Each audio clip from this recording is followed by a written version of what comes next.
হসপিটালে ঝিলকে ডিভোর্স এর জন্য জোর করায় সব শুনে চৈতিকে ঠাটিয়ে চড় দিয়ে উচিত শিক্ষা দিল সাক্ষ্য। হ্যাঁ বন্ধুরা, ভোলে বাবা পার করেগা সিরিয়ালের আগামী পর্বে আমরা ঠিক এমনটাই দেখতে চলেছি। চৈতি কোনোভাবেই চায় না ঝিল আর সাক্ষ্য একসাথে থাকুক। ঝিলকে সরিয়ে দিয়ে সাক্ষ্যকে নিজের জীবনে আনতে চায় সে, কিন্তু সাক্ষ্য যে একটুও চৈতিকে পছন্দ করে না সেটা সে নিজের বাড়িতে স্পষ্টভাবে জানিয়ে দিয়েছে। এমনকি চৈতিকে বিয়ে করতেও সে রাজি নয়।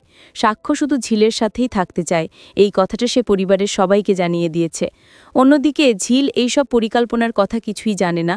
হঠাৎ করে ঝিল অসুস্থ হয়ে পড়লে আবারও হসপিটালে ভর্তি হয়। সেখানেই চৈতি মুখোমুখি হয় ঝিলের। সুযোগ পেয়ে চৈতি সকলের সামনে, এমনকি ঝিলের বান্ধবীদের সামনেই বলতে থাকে যে সাক্ষ্য নাকি এই সম্পর্ক থেকে যত তাড়াতাড়ি সম্ভব বেরিয়ে যেতে চায়।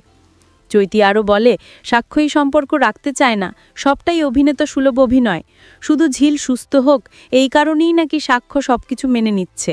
ঝিল সুস্থ হয়ে গেলেই সাক্ষ্য নাকি চৈতিকে বিয়ে করবে, তারপর দুজনে একসাথে বিদেশে সেটেল হয়ে যাবে।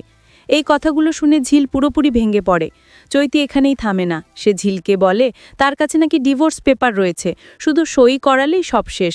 ঝিলকে আশ্বস্ত করে বলে এইসব নিয়ে তাকে কিছু ভাবতে হবে না, যত তাড়াতাড়ি ঝিল এই সম্পর্ক থেকে বেরিয়ে যাবে তত তাড়াতাড়ি তারা নিজেরা সম্পর্ক এগিয়ে নিতে পারবে। চৈতির এসব কথা শুনে ঝিল ভীষণ কষ্ট পায়, কিন্তু ঠিক সেই সময়ই সেখানে ঢুকতে গিয়ে চৈতির মুখ থেকে সব কথা শুনে ফেলে সাক্ষ্য। সে সামনে আসে না, শুধু আড়াল থেকেই সবটা দেখে ও শোনে।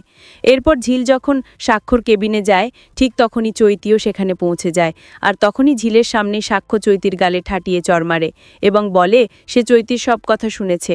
সে কখনোই চৈতিকে বিয়ে করার কথা বলেনি বা তার সঙ্গে বিদেশে সেটেল হওয়ার কথাও নয়। সে স্পষ্ট জানিয়ে দেয় সে চৈতিকে বিয়ে করবে না এবং ঝিলকেও কোনোভাবেই ছাড়তে চায় না। এই কথা শোনা মাত্রই ঝিল বুঝতে পারে সাক্ষ্যকে নিয়ে সে কত বড় ভুল ধারণা করে বসেছে। অন্যদিকে চৈতি নিজে ষড়যন্ত্রের যোগ্য জবাব পেয়ে যায় সাক্ষ্যর কাছ থেকে। তো বন্ধুরা, যদি সত্যি এমনটা ঘটে, ঝিলের সামনেই চৈতির গালে ঠাটিয়ে চড় মারার দৃশ্যটা শুধুমাত্র চৈতির বাড়াবাড়ির কারণে, তাহলে সেটা দেখতে তোমাদের কেমন লাগবে কমেন্ট করে জানাও।